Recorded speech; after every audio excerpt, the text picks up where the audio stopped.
I know the Nintendo Switch has just launched, but whether you just found out just now, or you already know about it, this video is jam-packed with information about the Nintendo Switch, so enjoy.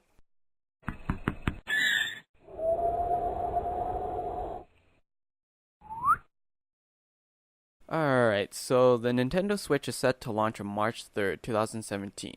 The concept of the Switch is a very, very interesting one. To many, it is considered a handheld hybrid console due to its form factor, functionality, and portability. Now, in terms of general functionality, the Switch is definitely different from previous Nintendo consoles, and also current consoles such as the Xbox One and PlayStation 4. However, with its large gamepad display, I would say that the Switch is somewhat similar to the Nintendo Wii U. In other words, the Switch is almost like a portable Wii U, but with a lot more bells and whistles. What's so cool about the Nintendo Switch then? Well, at a whopping price tag of $299.99 US dollars and 399.99 Canadian dollars, the Nintendo Switch includes the Switch console, the Switch dock, the left and right Joy-Con controllers, the Joy-Con straps, Joy-Con grip, HDMI cable, and lastly a USB-C charger. Now, comparing the Switch to the Nintendo Wii U's gamepad, the Switch comes in a lighter and more compact form factor. It boasts a large 6.2-inch capacitive 720p touchscreen with a non-removable 4320 mAh battery. And moving to the left and right sides of the gamepad, we find a unique addition of the detachable Joy-Con controllers. These Joy-Con controllers are supposedly a big deal, right? Well, yes, of course. In Nintendo's press conference, they noted that the Joy-Con controllers inherits most of the DNA of the previous Nintendo controllers, and when you hold it in your hand, the HD Rumble can replicate the feeling of shaking a glass of ice cubes, and also the feeling of when water is poured in it. Now, looking at the left Joy-Con controller, we find a unique capture button for taking screenshots, while the right Joy-Con controller houses an NFC reader/writer for amiibo functionality. And in addition to that, it now has a motion IR camera that is capable of detecting the shape, motion, and distance of objects in front of it, such as simple hand gestures. That being said, I didn't see a front housing camera and stylus support that you would find on the Wii U gamepad, but I mean, in order to pack all these new features in the Switch, some sacrifices had to be made. So the Joy-Con controllers only come in 3 colors, black, neon red, and neon blue. But unfortunately, the console and the accessories will remain black. Come on, Nintendo, you can do better than that. It's like the Joy-Con designer was testing them out one day, and he decided to wear those Anaglyph 3D glasses and was like, oh hey, instead of just black, we should just copy these colors. But jokes aside, I'm sure there'll be more colors available down the road just like the Wiimotes. And for those who have slippery and frictionless hands, don't even worry because there are wrist straps included to ensure your Joy-Cons don't go flying into the TV. Moving on to the main features of the Switch. It can be played in 3 different modes. The first mode is TV mode. The Switch sits in the dock, and just like most typical video game consoles, the gameplay is displayed on the TV screen. The second mode is tabletop mode. The Switch can be removed from the dock, and like the Wii U, it can be played on the gamepad screen itself without using a TV. It also has a built-in kickstand that is quite useful for placing on flat surfaces.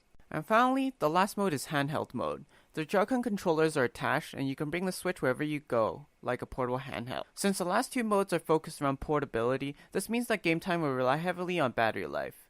However, if you still have the handy power bank laying around from playing Pokemon Go, you can now put it to good use with the built-in USB-C port. You can also use any generic USB-C charger.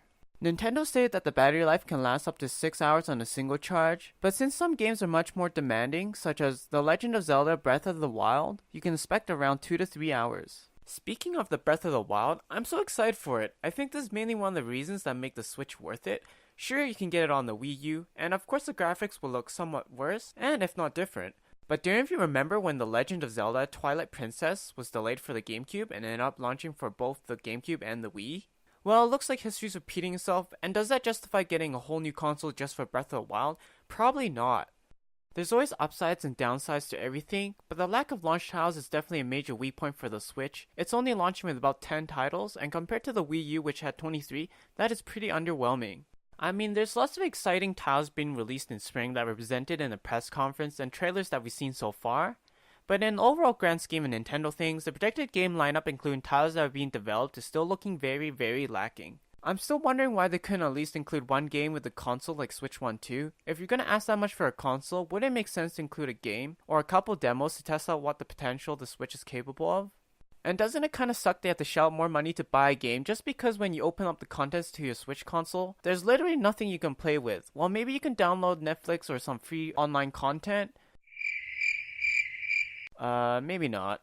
For those who are wondering about the online multiplayer experience, Nintendo say that it will be a paid service. Well, what a bummer. That definitely looks like just another money grab, but of course if the online service were well established while creating a rich and imaginable multiplayer experience for players, it'd definitely be well worth it. Alright, so we've concluded that the game selection isn't so great, and the online experience is still unclear, but there's definitely one thing that's unique and puts an edge over all current consoles out there. Well, what is it? Well, the fact that the Switch can be played wherever you go means that it's a portable handheld device. Such gaming devices like the Nintendo 3DS and PlayStation Vita are already in this market. However, the Switch has an IR reader, NFC reader, a large 720p screen, local multiplayer capability, removable controllers, and a USB port. Along with all these features and high performance hardware, there's no doubt it punches a lot harder in the portable gaming device category. Furthermore, the Switch will not be region locked, and you can enjoy Japanese titles and play games from any region in the world. It's also confirmed that the Switch will not utilize game discs like the Wii and the Wii U, but more traditional game cartridges unique to the Switch itself. This means that backwards game compatibility cannot be done physically, but instead digital formats will be available through their Virtual Console Online. On another note, there are many things Nintendo has yet to address. Will previous gen owners be able to transfer their Virtual Console titles over to the Switch?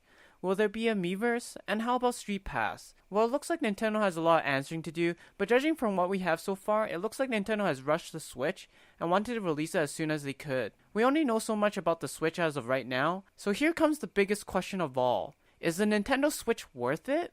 Well, if you're looking for something that's unique, fun for the family, and portable wherever you go, the Switch is right for you. However, if you're a Zelda fanatic who's just wanting Breath of the Wild and wouldn't mind trying something new like myself, there's no doubt you'll be getting your hands on one. But if you're considering the current game lineup, system specifications, online services, and the fundamentals, the Switch may not be right for you just yet. But hey, it's totally up to you. I'm just a dude blabbering non-stop. Thank you for watching my video. Hopefully it was informative, and let me know in the comments below if you think the Switch is worth it.